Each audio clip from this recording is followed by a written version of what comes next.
It takes confidence to look at your weaknesses to make yourself stronger.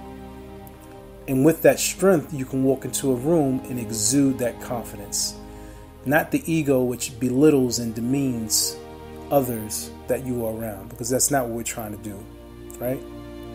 The motivation part comes from listening to the daily podcast and figuring out which episode can basically help you in your daily life, right? So in this situation, I had to think back about what makes me weak, right? And I think all of us, to a certain extent, become weak or feel weak with uncertainty, right? And at this point, I had allowed someone else's uncertainty to become my uncertainty, and I should not have allowed it.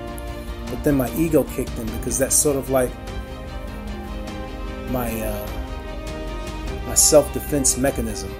How dare you? What are you talking about? You know? And then that ego can basically spiral into other areas to where, you know, the ego feeds itself, right? And when you give it a little bit, it goes and it takes more, and it takes more, and it takes more, and it's not thinking about anybody else or how they feel or what the repercussions are or what the outcome may be. It just wants to feel good. It wants to feel in control and empowered. And I think in certain situations, the ego serves its purpose, but I don't think that it's the normal mechanism to continue to propel your confidence. And I had to think about some of the people that motivate me and why they do, and look at whether or not they exude a certain degree of egotism, or if it's just the natural ability as a leader, right? We think about the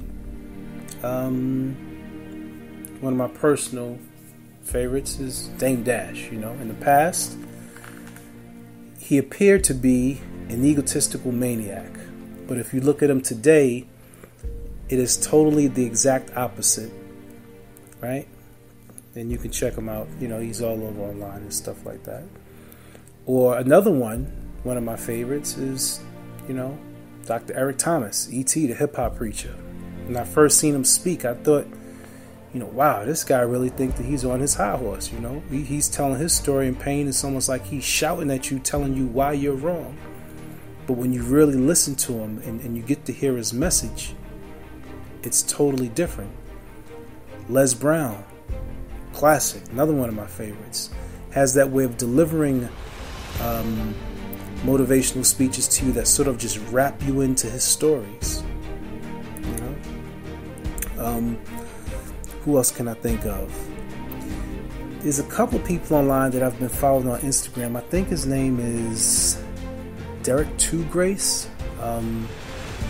He's a young brother. He just looks as if he gets his motivation and confidence from his family, and confidence in his ability to work with what the universe has given him in an unapologetic way, and teaching his family, his daughters, as a matter of fact, how to do so, how to survive, and how to make the best of living here in America.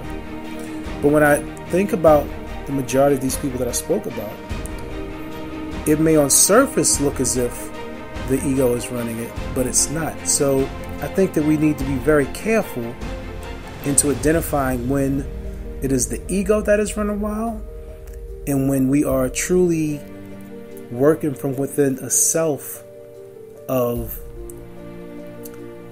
doing better, pushing ourselves to be better, to attracting the right energy, and being confident in that energy, and in knowing that we can do our personal best and not allow the ego to take over.